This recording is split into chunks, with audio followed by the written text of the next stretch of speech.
So example one, we have a fraction multiplication, 1/2 times 5.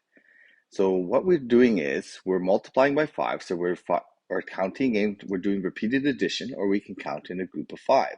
So starting with the original 1/2 fraction in dark green, we can just get 5 of those, and we end up at this point here.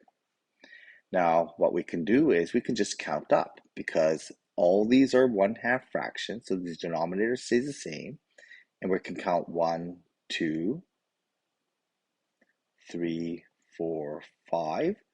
That's going to end up being 5 1/2 pieces, and that makes up the answer here. That's going to be equal to 5/2. But we could also use our times on top, divide on bottom, and we can just show that we have 1/1/2 fraction, or 1 times 1 on top, divide 2 on bottom, and the times 5 just shows up on the top. And that gives us the 5/2 that we're looking for. So we can do this group counting, or we can just use the idea of times goes on top, divide goes on bottom. So in this case here, I'm going to do the answer first. So I'm going to start off with my fraction, 2/3.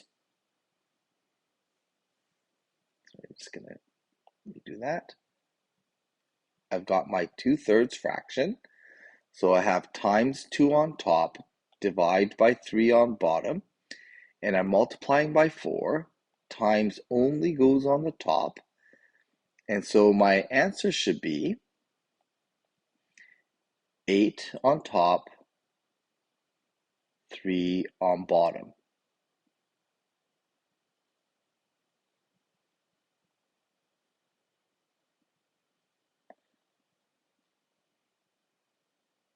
Trying to get a straight line here. There we go. 8 on top, 3 on bottom. Okay, so let's see that we're getting the same thing when we map it all out on the number line. So here I have that green fraction is a 2/3 fraction, and so it reaches to the 2/3 on the number line. And we're going to do 4 groups of these. So I'm going to do 1,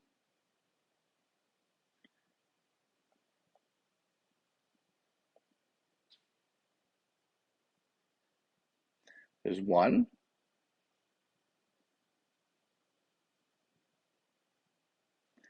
2, let's do that one more time,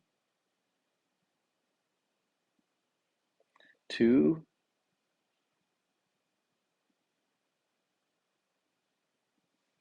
3, and 4 groups here. Oops, so I had 4 groups here. So there's my 4 groups of 2/3. So I have 2/3, 2/3 plus 2/3 plus 2/3 plus 2/3. And that's going to give us 8/3. So we can skip count 2, 4, 6, 8. Yeah, that is 8 1/3 pieces. And we can see that using our times on top, divide on bottom gets us the same solution.